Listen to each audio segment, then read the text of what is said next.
this season, Nikki Glaser joins us for her sometimes brutally honest take on all the action from tonight's game. It is Late Hits with Nikki Glaser.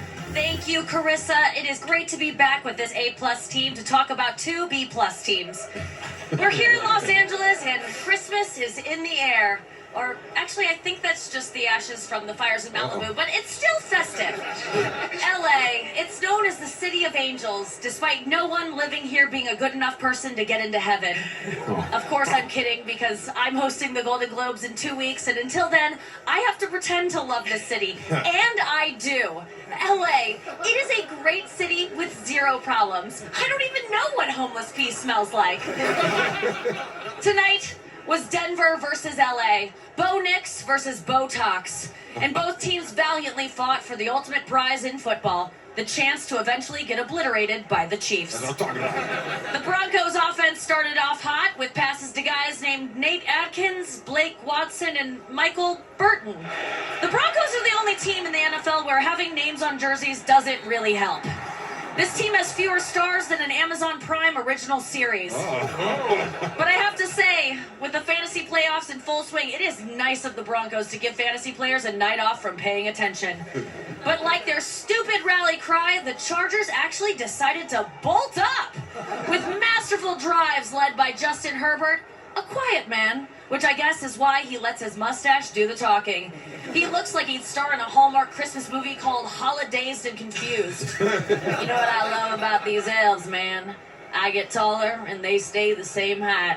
May your Christmases be all white, all white, all white. There were passes to Stone Smart, who is a distant cousin of NFL legend Rocky Dumbass, and Lad McConkey, which in England is what they call the Husky Boys clothing section. And a 37-yard field goal from Dicker the Kicker, who is so fratty his name rhymes with beer before liquor. He looks like he texts his grandma, "Sup, bro?" The Broncos continued using their roster of assuming Mr. Beast contest winners to just steamroll the Chargers. That's right, kids. Mr. Beast was here tonight. And yes, it pains me to call a 26-year-old who became a billionaire by burying people alive for money Mister, but here we are. I don't get it. He's like Jigsaw with a more unsettling smile. Larry David was also here, but he left pretty early.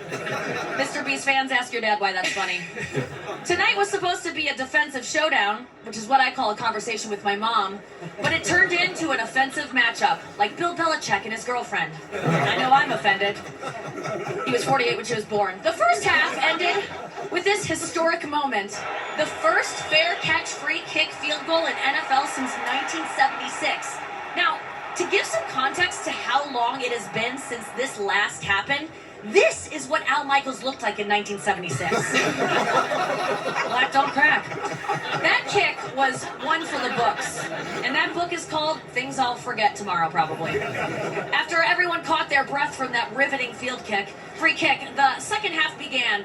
And I don't know what Jim Harbaugh told his team at the half, but I haven't seen him this fired up since the last time Old Navy had a sale on chinos. I listened to what this man says. I mean, he looks like he yells, "Get off my lawn," to his lawn. And his team answered the call with touchdowns from Darius Davis and Gus the Bus, where Gus showed us that much like a bus, he is slept on. But my favorite play of the game was this, an incredible 2-point conversion from Joshua Palmer. Now, this was the first cool thing the guy named Joshua's done since Joshua Jackson stole Joey from Dawson in season 3 of episode 19 of Dawson's Creek. Mr. Beast fans, if you want to know why that's funny, ask your sad, horny aunt. I'll tell you. In the end, the Chargers won the game, which is surprising because most people are used to losing Chargers.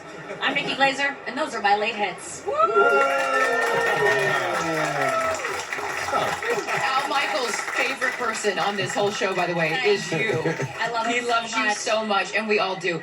We congratulated you on an Emmy nomination earlier in the season. Yes. And now you are hosting the Golden Globes on January 5th. We are so proud of you. Thank you for hanging out with us while you become this incredible big star. I don't know how you have time for us. I make time. This is so much fun, and it's been great practice for the Globes because I'm going to be like telling jokes like this to a crowd of people that, you know, this is an amazing feat in my career to get to a point where like I am able to host the Globes, and I'm going to tell some jokes that this might be the last time I host the Globes. No, you are the We're gonna be harsh. The first woman to ever host the Globes solo. Yes, can I do it? You absolutely can. Yes. We are your biggest fans, Nikki. Thank you so much you for so doing this. much. Make sure you guys check out Nikki on the Golden Globes January 5th. All right, you guys, we will see you next week in Chicago. All right.